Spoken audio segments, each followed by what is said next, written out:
부드러운 음악이 화려한 연회홀에 가볍게 흐르며 따뜻한 황금빛이 흰색으로 장식된 테이블 행렬 위로 흘러내렸고 섬세한 라벤더 가지들이 방 전체에 은은한 보라색 빛을 퍼뜨렸다.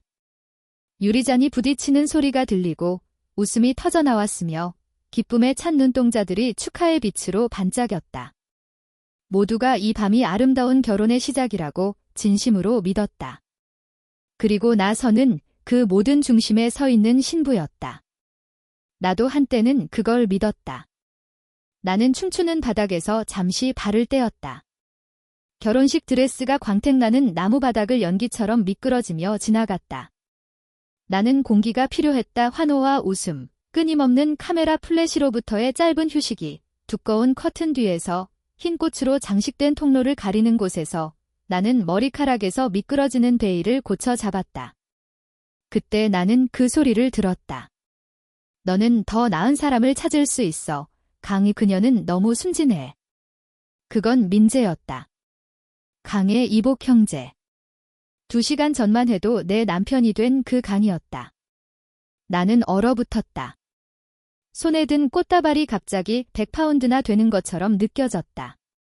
순진한 건 좋은 거야. 강은 차가운 목소리로 대답했다.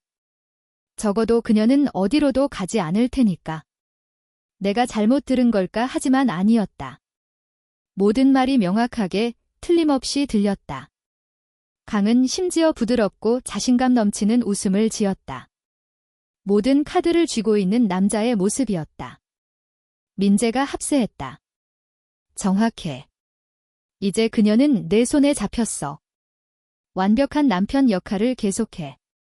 내 심장 박동은 귀를 찢을 듯 울려 퍼졌고 배경에서 흐르는 부드러운 음악을 거의 덮어버렸다. 차가운 공기가 유리 조각처럼 폐를 찢어졌다. 그들은 나에 대해 말하고 있었다.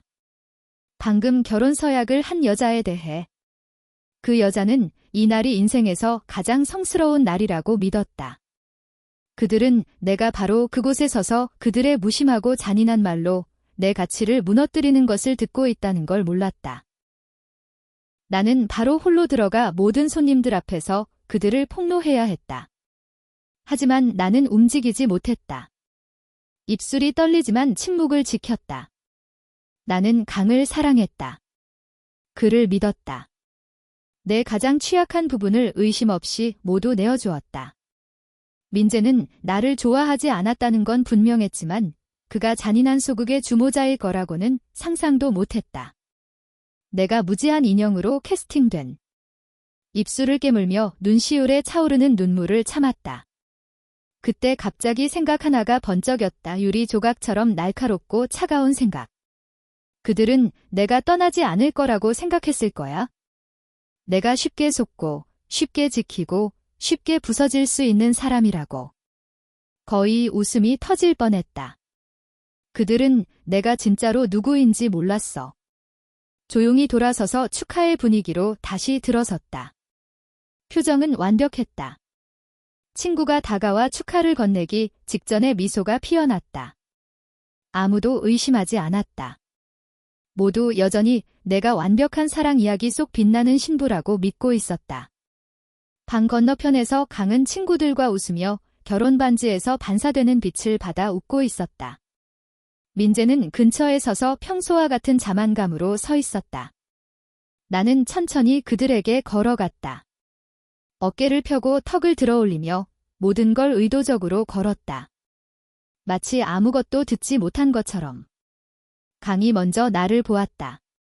그의 눈이 빛났고 미소는 익숙했다. 여기 있었구나. 그가 내 손을 잡으며 말했다. 내 아름다운 아내? 나는 그의 손을 잡았다. 하지만 그의 터치에서 느껴지던 따뜻함은 사라졌다. 이제 그것은 단지 증거였다. 배신의 증거. 오늘 밤 나는 그들이 기대하는 역할을 연기할 것이다. 달콤하고 빛나는 신부. 하지만 내일은 다른 이야기일 것이다. 그날 밤 내가 몇 명에게 미소를 지었는지 기억나지 않는다. 기억나는 건 내 소위 꿈의 결혼식에 대한 부러움으로 가득 찬 모든 악수, 모든 칭찬, 모든 시선이 또 다른 가면을 유지해야 할 부담으로 느껴졌다는 것뿐이다. 번지지 않는 마스카라 뒤에는 내가 가진 가장 날카롭고 맑은 눈이 있었다. 나는 더 이상 동화나 황금빛 약속을 믿는 소녀가 아니었다. 나는 서였다. 그리고 결혼식 밤, 나는 깨어났다. 케이크를 자를 때 강은 내 손을 단단히 잡았다. 그는 내 뺨에 키스를 하며 방이 박수로 가득 찼다. 나는 미소 지으며 고개를 끄덕였고 심지어 그를 사랑스러운 눈으로 바라보았다. 완전히 사랑에 빠진 여성처럼. 그 순간 누구도 심지어 강도조차 내가 연기하고 있다는 걸 몰랐다. 그리고 나는 너무 잘 연기했다. 울지 않았다. 소리치지 않았다. 환상을 깨지 않았다. 왜냐하면 그들이 원하는 것이 바로 그거였기 때문이다. 그들은 내가 무너져 내리길 원했다. 하지만 나는 그러지 않았다. 나는 침묵을 선택했다. 계산된, 의도적인 침묵. 그들이 이겼다고 생각하게 내버려두기로 결심했다. 식후 행사장을 나설 때 강은 차 문을 열어주며 따뜻한 미소를 지었다. 오늘 밤 정말 빛났어. 그가 말했다. 나는 그의 시선을 마주치며 차분하고 침착하게 그 순간에 딱 맞는 미소를 지었다. 그건 내가 완벽한 남자와 결혼했기 때문이야. 그는 웃으며 손가락으로 내 뺨을 가볍게 스쳤다. 나는 머리를 기울여 그 제스처에 기대는 척하며 연습된 애정 아래의 역겨움을 숨겼다. 우리의 결혼식은 역사적인 호텔 최상층의 럭셔리 스위트에서 열렸고 창문 너머로 빛나는 도시의 스카이라인이 펼쳐져 있었다. 방에 들어서자 강은 우리 각자에게 샴페인을 따르고 자신의 잔을 들어 가볍게 건배를 제안했다. 우리에게 그는 내 잔과 그의 잔을 가볍게 부딪히며 말했다. 나는 잔을 들었지만 마시지 않았다. 대신 침대 가장자리에 앉아 힐을 벗으며 머릿속은 이미 앞을 향해 달려가고 있었다. 만약 강과 민재가 정말로 내가 그들의 작은 게임을 눈치채지 못할 만큼 순진하다고 믿는다면 그들에게 그 환상 속에 머물게 두겠다. 나는 오래전에 배운 것이 있었다. 가장 효과적인 복수는 소리치지 않는다. 조용히, 신중하게 움직인다. 수술용 칼처럼, 망치처럼이 아니라. 그날 밤, 강이 샤워를 하는 동안 나는 노트북을 열었다.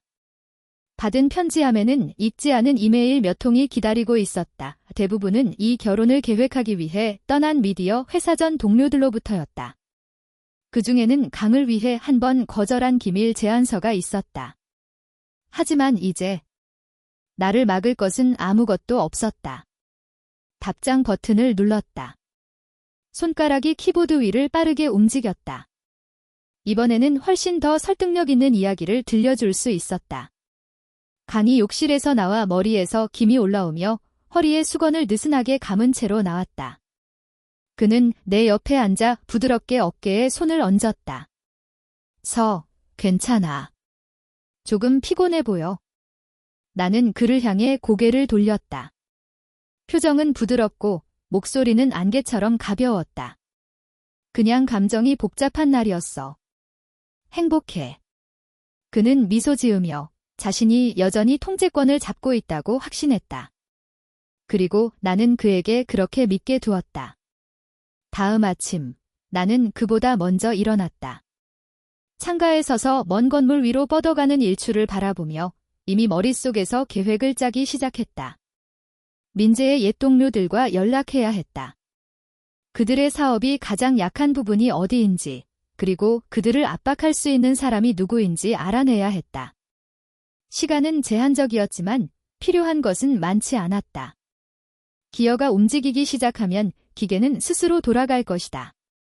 강이 움직이며 이불 아래에서 나를 잡으며 그의 목소리는 졸린 듯 했다. 일찍 일어났네.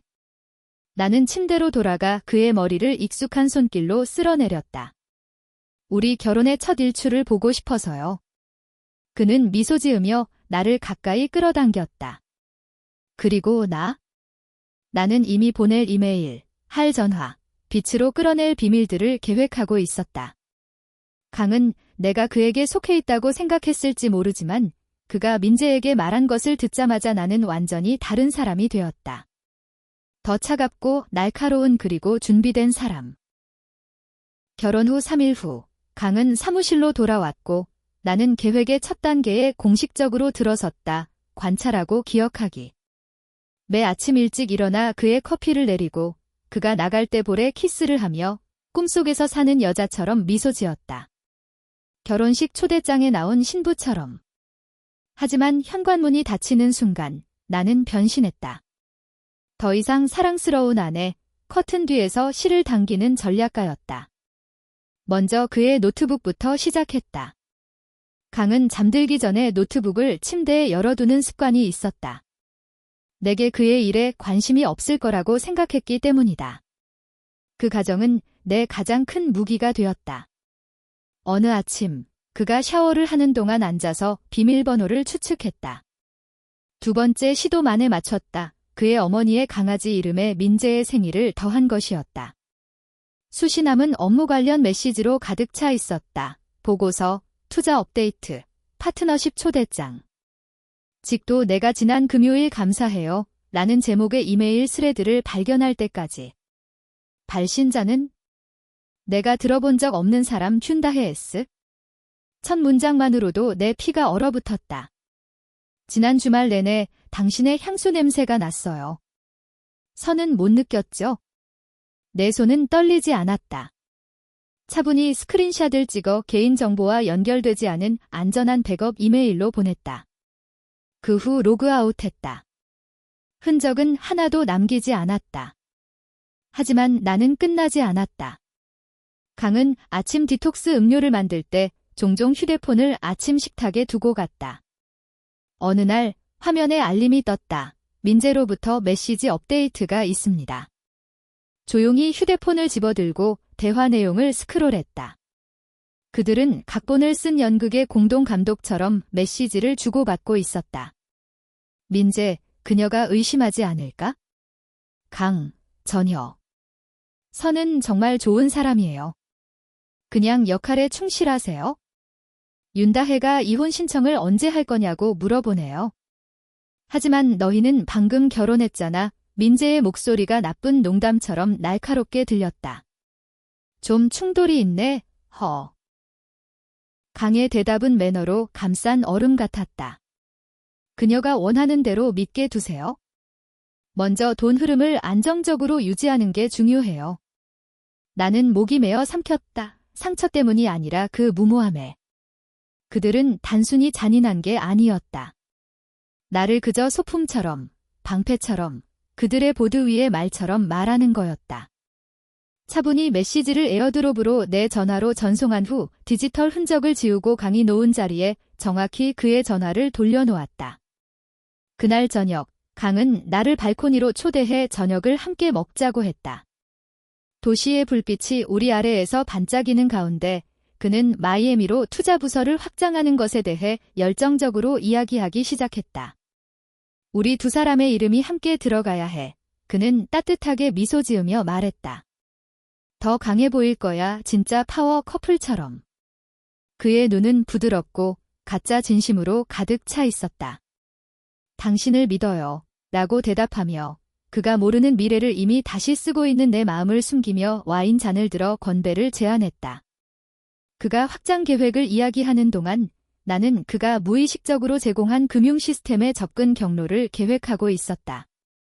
다음 날 오후, 강이 외출한 사이 그의 태블릿을 챙겼다. 그는 모든 자격 증명을 자동 저장해 두었으며 아마도 내가 그의 비즈니스 계정에 대해 2번 생각할 거라고 상상도 못했을 것이다. 몇 번의 터치만으로 모든 거래 내역, 모든 움직임에 대한 완전한 접근 권한이 열렸다. 그가 전원 계약을 논의할 때 편하게 언급하지 않은 별도의 미신고 계좌까지 포함해서. 저는 그를 대면하지 않았습니다. 다른 이름으로 새로운 계정을 만들고 전략적으로 작은 금액을 이체하기 시작했습니다. 충분한 안전망을 마련하기에는 충분했지만 주목을 끌기에는 부족했습니다. 그 다음은 그가 민재와 농구 경기에 간 밤이었습니다. 저는 민재가 우리 초반 여행 영상이 가득하다고 말하며 준 오래된 하드 드라이브를 꺼냈습니다. 습관적으로 전체를 지우려다 4번째 영상이 재생되기 시작했습니다. 바에서 열린 생일 파티였습니다. 조명은 형편없었고 화질도 낮았지만 음질은 크리스탈처럼 맑았습니다. 민재는 분명히 취한 상태로 친구들과 웃고 있었습니다. 그의 목소리는 소음을 뚫고 칼처럼 날카롭게 들렸습니다. 강. 충성스러운. 제발. 서가 엄마를 방문했을 때 모델들을 아파트로 데려왔어. 그녀는 전혀 몰랐지? 그녀를 봐 전형적인 믿음직한 타입이야. 영상을 일시 중지했다. 화면의 빛이 내 얼굴에 반사되었지만 고통은 보이지 않았다. 대신 조용하고 차가운 평온함이 있었다. 그 영상을 암호화하고 나만 접근할 수 있는 안전한 폴더에 잠갔다. 그날 밤 나는 작은 위층 사무실에 혼자 앉아 있었다. 책상 램프에서 나오는 빛만이 폴더, 열린 노트북, 메모지에 긴 그림자를 드리웠다. 아래층에서 강이 틀어놓은 부드러운 음악은 없었다. 민재의 목소리가 스피커폰으로 울리는 소리도 없었다. 그들은 모두 멀리 떨어져 있었다. 무언가가 시작되고 있다는 사실을 전혀 모르고 있었다. 파도가 형성되고 있었다. 그리고 그것은 그들이 절대 건드릴 수 없다고 생각했던 모든 것을 그 흐름 속으로 끌어들이게 될 것이다. 나는 차를 한 모금 마시며 평소처럼 차분히 비디오를 다시 열었다. 30초 분량의 깨끗한 부분을 잘라내고 다시 암호화했다. 그런 다음 완전히 익명의 새로운 이메일 계정을 열고 전송을 시작했다. 첫 번째 수신자, 박준서, 강이 그의 회사를 설립한 후 인터뷰한 경험이 있는 베테랑 금융기자. 두 번째, 김아래움, 내 전 동료로 현재 신뢰할 수 있는 감사회사에서 법률 보조원으로 일하고 있다. 각 이메일에는 동영상을 첨부하고 짧은, 날카로운 메모를 추가했다. 미래의 파트너십을 승인하기 전에 이 영상을 시청해 보시기를 권합니다. 2개로 그치지 않았다. 12개를 보냈다. 12개의 메시지를 12사람에게 강과 민재가 쌓은 벽을 넘어 올려 퍼질 만큼 영향력 있는 인물들에게. 그중 한 명은 강이 자랑하던 대형 펀드의 디렉터 이소라였습니다. 한 번의 점심으로 그녀를 설득했다고 그는 한 번 주장했죠. 윤다혜가 강에게 보낸 몇 장의 신중하게 흐리게 처리된 스크린샷을 포함시켰습니다. 눈길을 끌기에는 충분했지만 법적 문제를 일으키기에는 부족했습니다. 폭발을 원하지 않았습니다. 침식을 원했습니다. 왜냐하면 사람들이 패닉에 빠지면 그들은 무너집니다. 다음 아침 식사를 마칠 무렵 강 씨의 전화가 울렸다. 그는 사무실로 들어가 전화를 받았다. 처음에는 목소리가 부드러웠다. 하지만 곧 변화가 느껴졌다. 뭐라고? 누가 보냈어? 잠시 침묵. 아니, 그건 옛날 일이에요. 설명할게요. 나는 커피를 마시며 살짝 열린 문 사이로 귀를 기울였다. 1시간 후, 민재가 전화했다. 복도에서도 그의 목소리가 전화기 너머로 들렸다. 강.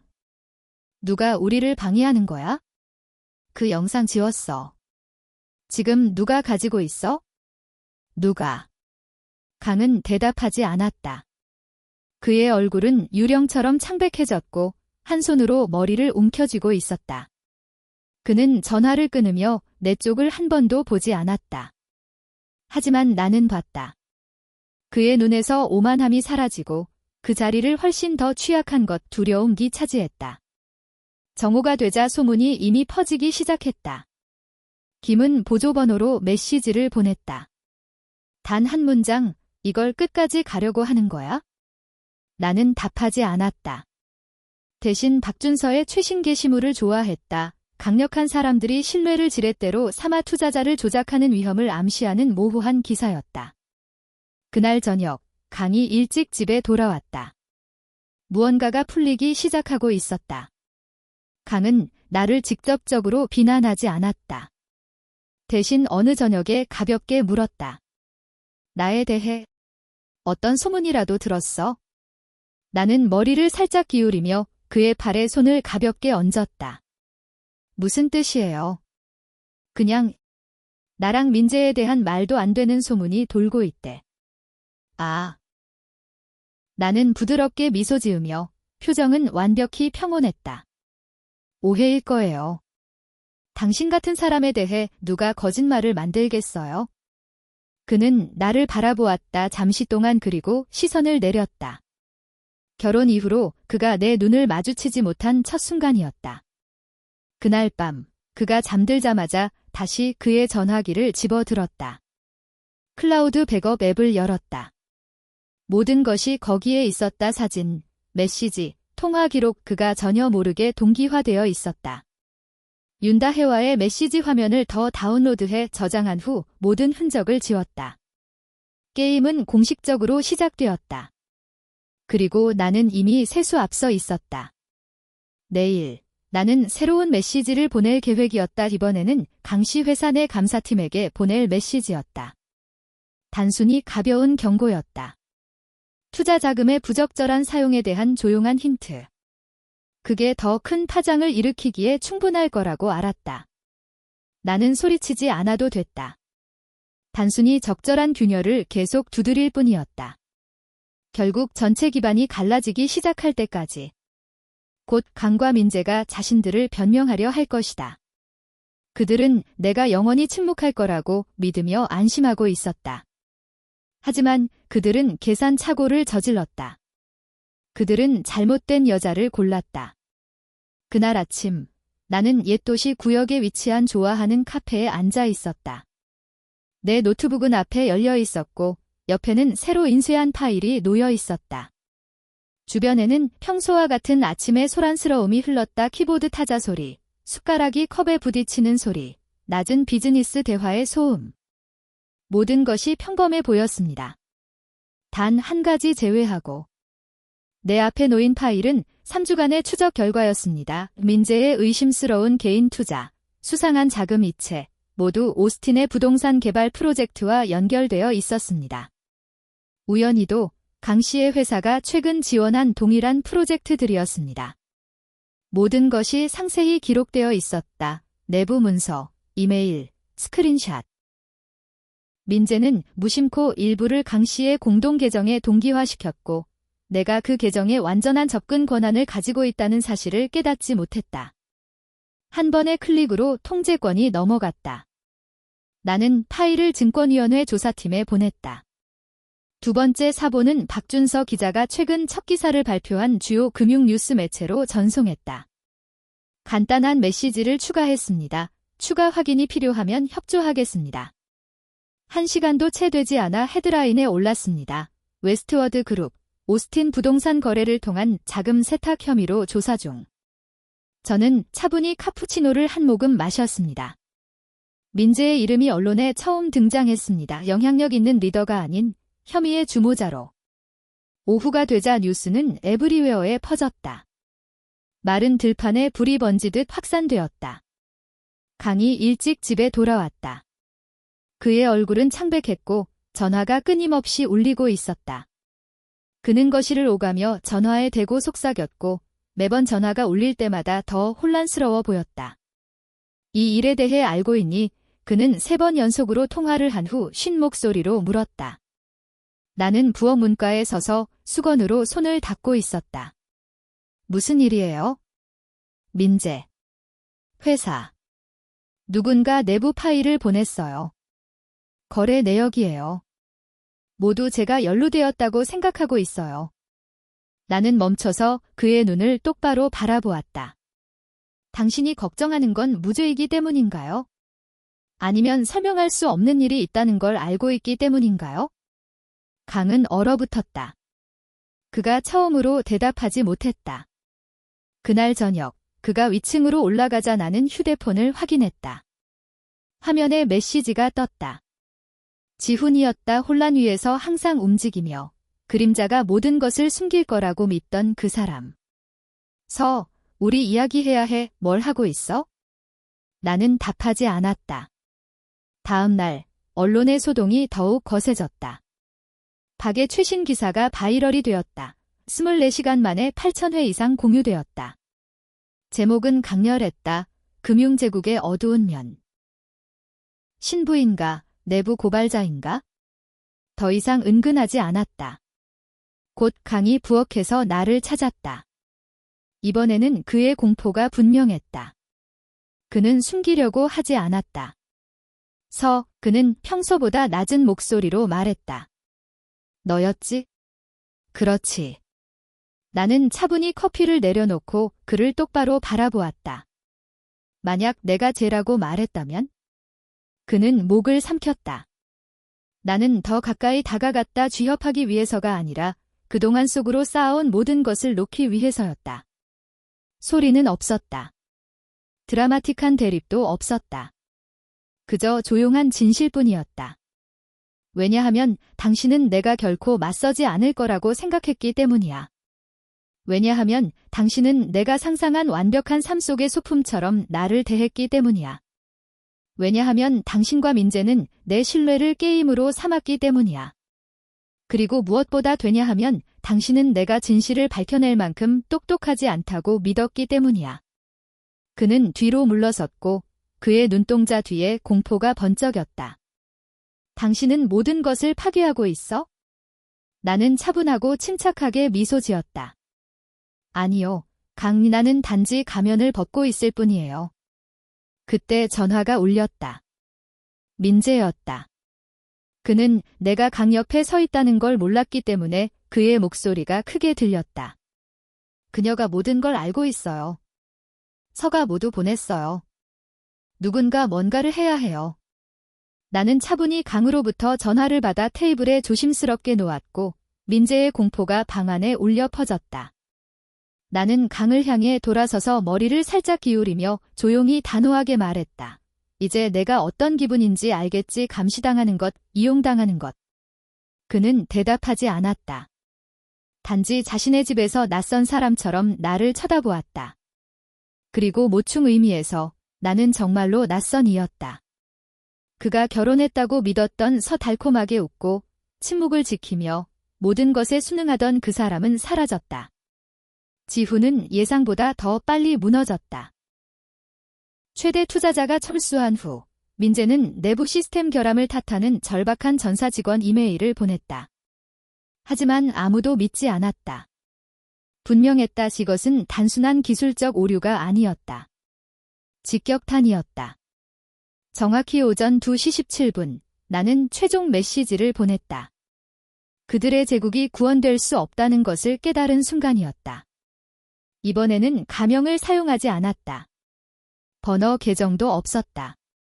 발신자 이름은 서하나 강렬하고 의도적인 글씨체였다.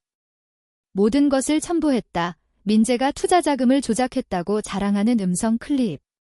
강이 윤다혜에게 비공식 자금 이체를 어레인징하는 이메일 연쇄.